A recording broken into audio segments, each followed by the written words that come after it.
Recording number 207. Bhagavatam చదువుకుంటూ ఉన్నాము.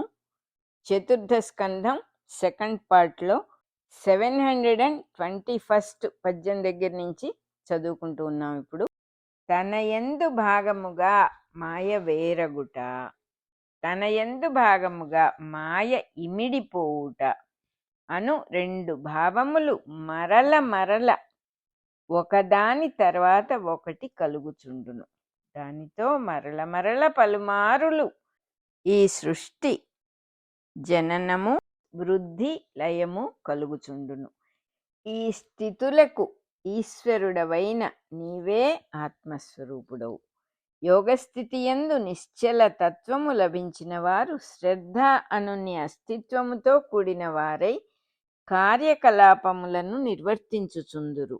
తమ హృదయమునందు కలిగిన సంకల్పములెల్ల నీ రూపముగా ఎరిగి జీవితము యజ్ఞార్థముగా జీవించుచున్నారు. వారే వేదమందలి శాస్త్రమందలి మర్మము తెలిసినవారు. వారి దర్శనమున నీవు ఆది లేనివాడవుగా, అన్నిటికినీ ఆది అయిన వాడవుగా, రెండవ వస్తువు లేనివాడవుగా ఉన్నావు. కాని మాయాను శక్తి నీకు రెండవదిగా కలవాడవై ప్రకాశించుచున్నావు. అట్టి నీ మాయశక్తి చేత సత్యము రజస్సు తమస్సు పుట్టెను. వాని వలన మహత్తు అహంకారము తన్మాత్రలు పుట్టినవి. ఆకాశము వాయువు అగ్ని జలము భూమి అను పంచభూతములు పుట్టినవి. అందు మునులు దేవతలు జీవులు పొడకట్టిరి. వారితో సృష్టి వేర్వేరు రూపములుగా ఉద్భవించినది. ఇట్లు నీ మాయ వలన నీ నుండి 4 విధములైన దేహములు పురములుగా పుట్టినవి. వాని ఎందంశలైన ఈ దేవతలచే నిర్మింపబడిన దేహములందు ఆనందము కొరకు నివసించువాడే పురుషుడు అనబడెను. ఇంద్రియములు మున్నగు సాధనములతో ఇంద్రియార్థములుగా వ్యాపించి సుఖములు అనుభవించుటకే భగవంతుడిన్ని రూపములుగా ఏర్పడెను. తేనెటీగ తేనెను కొనివచ్చి గూటిలో దాచినట్లే పరమాత్మ జీవాత్మగా అందంతర్యామి భావనగా దాచబడి ఉన్నాడు. ఇట్లు జగత్తులను సృష్టి చేయు నీవు పంచభూతములతో జీవులనల్లి మేఘముల యందాకారముల వలె నిలబెట్టుచున్నావు. మేఘములను పరిగెత్తించు వాయువుగా నీవు జీవులను ప్రాణవంతులను చేసి పరుగెత్తించుచున్నావు. నీవా జీవుల రూపములలో ఉండి మరల జీవుల చేతనే రూపములను పొందించుచున్నావు. జీవులు సంతతిని పొందుచున్నారు. వారిలో తేజస్సుగా స్ఫురించుచు మహావేగముతో నీ బాహుబలము చూపుచున్నావు. అది వారి బాహుబలముగా గోచరించున్నట్లు చేసి సంహారము కూడా కల్పించుచున్నావు. జీవుల యందు ఇట్లు చేయవలెను అను సంకల్పముగా నీవే వ్యక్తమై అది తమ సంకల్పమని పొరపడునట్లు చేసి ఇంద్రియ సుఖములను కల్పించుచున్నావు. దానితో సృష్టికి లోభాదులు కలుగుచున్నవి. ఆ లోభాది గుణముల ఆహారముగా చేసుకొని నీవు వేళలు తప్పక జీవులను మృంగుచున్నావు. ఆకలితో నలుదెసలకు పరుగెత్తుచున్న ఎలుకలు నాలుకలు చాచుచున్న పాముల నోళ్లలోనికి పరుగెత్తుచున్నవి గదా. అట్లే లోభాది గుణములచే జీవులొకరినొకరు వెన్నాడుచు వయస్సు రూపమున నీలోనికి పరిగెత్తుచున్నారు. మా తండ్రి అయిన పద్మసంభవుడు మనువులు సంశయములు మాని భజించుచున్న నీ పాదపద్మములను సజ్జనుడు మనస్సున నిలుపక ఎట్లుండగలడు? అట్టి నీవు నాకును తెలిసిన వారికి సంశయములను పోగొట్టి రక్షించునట్టి గతి. ఈ స్తోత్రమును రుద్రుడు ప్రచేతసులకు ఉపదేశించి ఇట్లనెను. బిడ్డలారా, ఈ స్తోత్రము యోగాదేశమనబడును. దీనిననేక పర్యాయములు భక్తితో ధ్యానించి మనస్సున ధరింపగలరు. ఆదరమైన చిత్తముతో విశ్వాసము కలిగి ప్రవర్తింపుడు. ఇది ఫలించవలెనన్నచో స్వధర్మమాచరించుచుండవలెను. అది ఏ భగవంతుని పని అని ఆసక్తితో జపించుచు సర్వజీవుల క్షేమము కొరకు యత్నింపవలెను. జీవులను దేవుని రూపములుగా ధ్యానము చేయవలెను. మీ యందు సద్భక్తి పుట్టించువాడు నీ రూపముగా తెలియవలెను. పూర్వము చతుర్ముఖ బ్రహ్మ సృష్టిని ప్రారంభింపగోరిన తొలి కాలమున తన పుత్రులమైన మాకి రహస్యమును ఉపదేశించెను.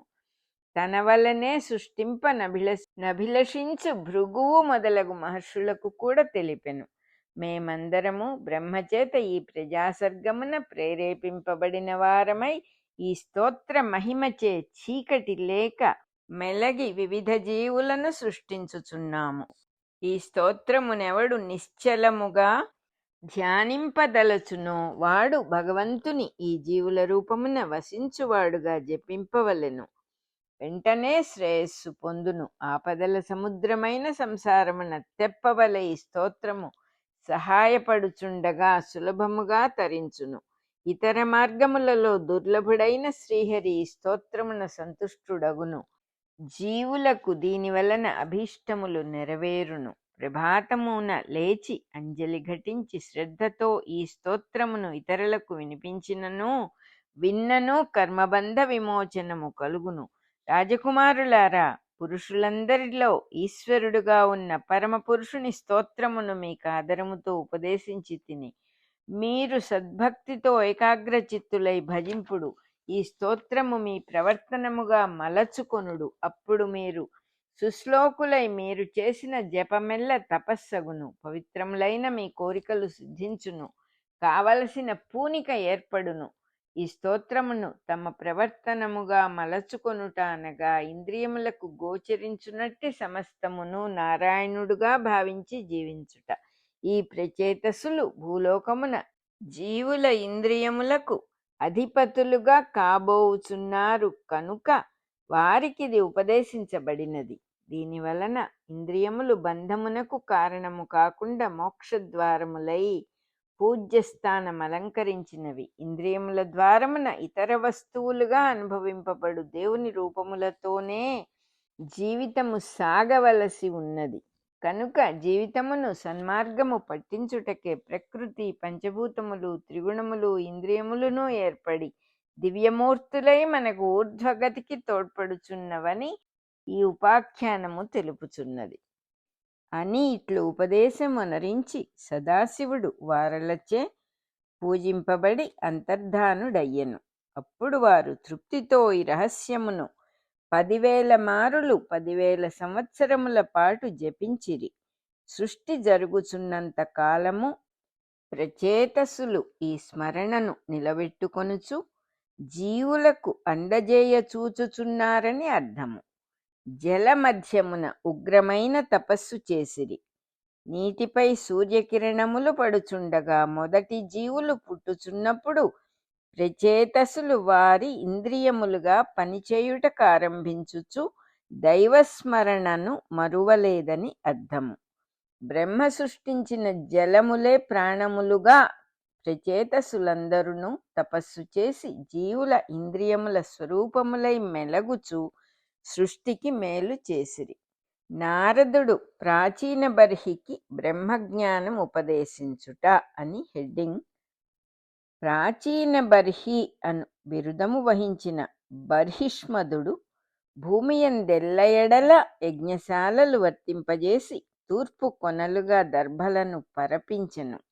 అతడు యజ్ఞకర్మలయందు మాత్రము ఆసక్తి కలవాడై కర్మాచరణము చేయుచుండెను.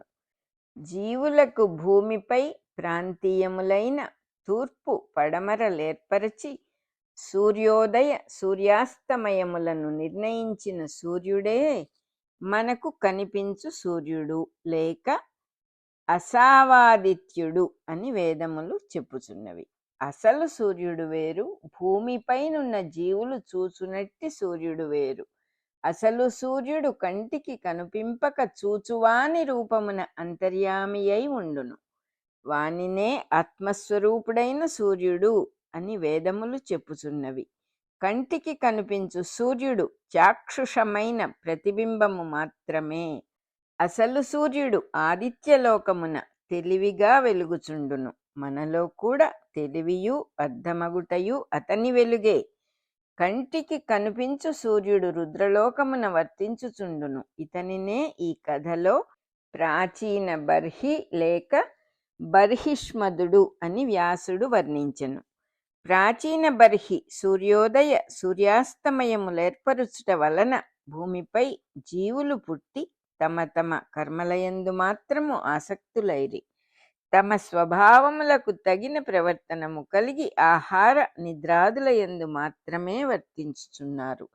జీవులు దేహములను పురములుగా నిర్మించుకొని విద్య మాత్రము కామము స్వరూపముగా వ్యాప్తమయ్యెను. అయినచో ఈ జనన మరణములకు సార్థక్యమేమి? అందలి అంతర్యామిని తెలియుట, అది ఏ జ్ఞానము. ఇక జ్ఞానముద్భవింపవలసిన ఆవశ్యకత కలిగెను. ఇచ్చట ప్రాచీన బర్హియే జీవుల రూపమున కర్మ ప్రవర్తకుడయ్యనని అర్థము. అప్పుడు ఆధ్యాత్మ రహస్యము తెలిసిన నారదుడు వానిపై దయతో అచ్చటికి వచ్చెను. ఆ జనపాలునకు జ్ఞానముపదేశింపదలచి ఇట్లనెను: రాజా, ఈ సృష్టి యజ్ఞకర్మమను మాట నిజమే. నారాయణుడు గాని, బ్రహ్మ గాని, ప్రజాపతులు గాని, మనువు గాని, దేవతలు గాని ఏ ఫలితము ఆశింపక విస్తరింపచేసినది గనుక ఇది యజ్ఞార్థ కర్మ. కాని దీనికి తగిన జ్ఞానము పుట్టనిచో నీవు సంకల్పించిన లోక శ్రేయస్సు సిద్ధించుటకు విఘ్నములు కలుగును. ఈ సృష్టియందు మనము కోరిన వాటితో పాటు కొన్ని కోరకూడని ఫలితములు కూడా సంక్రమించును. వానిని తొలగించుటకు జ్ఞానం ఆవశ్యకము. మోక్ష విద్య లేనినాడు సృష్టి అంతయు కర్మ బంధమగును. పుట్టుటకు చచ్చుటకు నడుమ ఆహారాధికములైన ఆవశ్యకతలు కలుగును. దానితో రుచులపై ఆసక్తి కలుగును. వానికై ప్రయత్నమారంభమగును. ఫలితములలో బద్ధుడగుట జరిగి పుట్టినవాడెల్లా కష్టసుఖములతో జీవింపవలసి వచ్చును. ఇట్లు జరుగకుండుటకు బ్రహ్మజ్ఞానం ఆవశ్యకము. దానివలన అదే జీవితము తనది కాదని తెలిసి భగవదర్పితముగా నడుపుట అలవాటగును. పుట్టుట, మొదటి శ్వాస పీల్చుట మనకు ప్రసాదింపబడినవే కాని మనము సాధించి తెచ్చుకున్నవి కావని తెలియను. దానితో జీవితము మనం ఆనందించుటకేర్పడినదే గాని మనది కాదు అని తెలియను. బ్యాంకు నుండి సొమ్ము అప్పు తెచ్చి వాణిజ్యము పెట్టినవాడు నియమబద్ధముగా లాభమును తన శ్రమకు ఫలితముగా అనుభవించవచ్చును గాని వస్తు సంపద తనది కాదని గుర్తుంచుకొనవలెను. అట్టి జ్ఞానమే బ్రహ్మ విద్య కూడా. దేహము, మనస్సు, ఇంద్రియములు లభించినప్పుడు ఇష్టాయిష్టములు మున్నగు పాప బీజములు పుట్టును. వాని వలన ఫలితములు మొలకలెత్తుచుండును. కామక్రోధములే రజోగుణము వలన దేహయంత్రమునందు దుష్ట సంస్కారములను పుట్టించుచుండును. అద్దము కావలసినచో దాని మీద పడిన ధూళిని నిత్యము తుడుచుకొనుచుండవలెను. దీపము కావలసినచో నూనె పోయుట, కొడి తుడుచుకొనుట, పొగచూరిన భాగములను శుభ్రము చేసుకొనుట తప్పదు. జన్మము కావలసినచో మావి పొరలు పిండము వర్ధిల్లుటకు పుట్టక తప్పదు. ఇట్లు నిత్యము దేహధారులు పరిశుభ్రము చేసుకొనవలసిన దానినే పాపము అందురు అని భగవద్గీతలో కృష్ణుడు చెప్పెను. ఈ మాటలు విని ప్రాచీన బర్హి నారదునితో ఇట్లనెను: మునీంద్ర, నీవు హెచ్చరించిన వరకును నాకు ఈ విషయమే తట్టలేదు. నేను కేవలము కర్మాసక్తుడనై జ్ఞానమును కోల్పోయి తిని, మోక్షమును ఎరుగనివాడనైతిని. నిర్మలము, కర్మబంధ వినాశకరము అగు జ్ఞానమును నీవు నాకు దయతో ఉపదేశింపుము. ధర్మముల సత్యములు కనిపింపచేయునట్టి గృహ జీవితమునందు మేము చిక్కుకొంటిమి. ఇందు భార్య, బిడ్డలు, ధనము మొదలగునవి గొప్ప పురుషార్థములుగా మనస్సున నమ్ముకొని వానికై తీరుబడి లేక తిరుగుచుండునట్టి మతిలేని వారు పుట్టుచున్నారు గదా. వారు సంసార మార్గములలో గిరగిరా తిరుగుచున్నారు, మోక్షమును పొందలేకున్నారు. ఇచ్చట గృహములు అనగా దేహములని అర్థము. సృష్టి అభివృద్ధి చెందుటకై బ్రహ్మ ఆజ్ఞ వలన దక్షుడు మొదలు ప్రాచీన బర్హి వరకు గల వారు యజ్ఞములు ఆచరించి దేహములు కల్పించిరి. అందు పురుషుడు జీవుడుగా దిగివచ్చెను. దేహములయందు త్రిగుణములు, పంచభూతములు, ఇంద్రియములు, మనస్సులు కల్పింపబడెను. వానికి అధిదేవతలుగా ఇంద్రాది దేవతలు యజ్ఞశాలయగు దేహములోనికి ఆహ్వానింపబడిరి. కాని త్రిగుణాదులు ప్రకృతి యొక్క మారు రూపములు గనుక జీవులందరూ ఒక్కటిగా ప్రకృతి యందు చిక్కుకొని తమ ప్రకృతులేర్పరచుకొనిరి. ఎవరి స్వభావముననుసరించి వారు ప్రవర్తించుట ఆరంభించిరి. ఈ ప్రవర్తనలే కర్మలై బంధించెను. ఆ బంధము నుండి విమోచనమునకై జ్ఞానము ఆవశ్యకము. ఇట్టి జ్ఞానము సత్కర్మలనాచరించు విధానము వలన కలుగునే గాని కర్మలే జ్ఞానము కాదు. అన్నము వండుట భోజనమగునా? బ్రహ్మ విద్య అనబడు జ్ఞానమును జీవుల రూపమున ఉన్న ప్రాచీన బర్హి అను ప్రభువునకు నారదుడు ఉపదేశించుచున్నాడు. అప్పుడు నారదుడు ఇట్లనెను: రాజా, నీవు చేసిన యజ్ఞములయందు నిర్దాక్షిణ్యముగా ఎన్నో వేల పశువులు చంపబడినవి. శరీరములు యజ్ఞార్థమై కల్పింపబడినప్పుడు జీవులు నిలుచుటకు దేహములు ఆధారముగా చంపి తినబడును. ఎలుకను పిల్లి, పిల్లిని కుక్క తినుట సహజము. జంతువులను, చెట్లను మానవుడు తినును. ఇట్లు దేహములు జీవులకు ఆహారముగా చంపబడుట పశుహింసతో కూడిన పని. దేహకల్పనము అను యజ్ఞమున ఇది తప్పనిసరి. దీనికి పరిహార మార్గమునకు జ్ఞానము ఆవశ్యకము. జ్ఞానము అను ప్రయోజనమునకై దేహములు నిలుపుకొనుట సరి అయిన మార్గము. అట్టి జీవి ఆహారమును స్వీకరించుటలో తప్పులేదు. జీవుల శ్రేయస్సుకై పనిచేయునట్టి జీవుల దేహములు నిలుచుటకు ఆహారము తిన్నచో హింస అను కర్మబంధము ఉండదు. లోకశ్రేయస్సునకై పనిచేయు జ్ఞానము ఆచరణము సిద్ధించినప్పుడు ఆహారార్థమై చంపబడిన జంతువులు, వృక్షములు హింసాబంధనములు కలిగింపవు. అట్లు కాక తన రుచి కోసము, తన కుటుంబ వ్యక్తుల ఉదరపోషణ కోసము చంపబడినవి, వినోదమునకై వేటాడి చంపబడినవి తప్పక హింసాబంధమునిచ్చును. ఈ పశువుల సమూహములన్నీయు నీవు యజ్ఞమున చేసిన హత్యలను స్మరించుచు వేచి ఉన్నవి. నీవు దేహము వీడిన వెనుక పరలోకమునందు లోహముతో చేయబడిన కొమ్ములను యంత్రములుగా ఉపయోగించి నిన్ను హింసించు దృష్టితో ఎదురుచూచుచున్నవి. మృత్యురూపమైన ఆపద వేచి ఉన్నది, కాచుకొనుము. దానిని దాటగల సామర్థ్యమునిచ్చు కథ ఒకటి కలదు. ఆ ఇతిహాసమును వివరించి పరమార్థమును ఉపదేశింతును, వినుము. మృత్యురూపమున జీవుడితరుల ఎడ ఆచరించిన కర్మల ఫలమును అనుభవించవలెను. తిట్టినవాడు తిట్లను పొందును, కొట్టినవాడు దెబ్బలు తినును. తాను చేసిన ఏ పని అయినను తన సంస్కారముగా ముద్రింపబడి ఉండును. దేహము విడిచిన వెనుక తన సంస్కారమే తనపై ప్రభావము చూపును. ఆహారముకై చంపబడిన వృక్షములు, జంతువులు పొందిన బాధలు మరణాంతమున తాను పొందును. పరోపకారమగు లోకశ్రేయస్సునకు దేహము వినియోగింపబడినచో ఆ దేహమును నిలుపుటకై చంపబడిన జీవులు యజ్ఞార్థముగా భగవంతునిచే సమర్పింపబడినవి గనుక వాని విషయమున హింస ఉండదు. తన కోసము జీవించిన వానికి హింస తప్పదు. మానవుని హత్య చేసినచో ఉరి తీయుదురు. యుద్ధమున ఎంతమందిని చంపిననో శిక్ష లేదు. ఇతరుల వస్తువులను కొనిపోయి వాడుకొన్నచో దండింతురు. వెల ఇచ్చి కొనిపోయినచో దండించరు. చెల్లించిన వెల రొక్కమైనను వస్తువైనను మరి ఒకనికి ఉపయోగించును గనుక అది యజ్ఞార్థము. దానిని చెల్లించుటతో చౌర్య దోషము తొలగును. పశువునకు గడ్డి మొదలగు వానిని దానము చేయుట భూతదయారూపమైన యజ్ఞార్థము. దానిని ఆచరించిన వెనుక దాని పాలు తాగుటకు అర్హత కలుగుచున్నది. వాహనము కింద జంతువు పడి మరణించినచో దండింతురు. ఆ జంతువునే వెలకు కొని చంపినచో దండింపరు. వెలకొక హితార్థము కనుక కొంత దోష హరణమగుచున్నది. ఇది ఒక ఆహార విషయమున చంపుటకు మాత్రమే వర్తించును. అన్ని దోషములను పరిహరించునట్టిది అంతర్యామి జ్ఞానము. విష్ణువు యజ్ఞరూపుడని దర్శించినంతనే దక్షుడు మృత్యువు నుండి మేల్కొని యజ్ఞమును పూర్తి చేసెనని చెప్పబడినది కదా. ఈ సృష్టి మొత్తము భగవంతుని విశ్వరూపమని జ్ఞప్తియున్నవానికి యజ్ఞార్థ వినియోగము అలవాటై కర్మబంధము తొలగును. రికార్డింగ్ నెంబర్ 207 అయిపోయింది.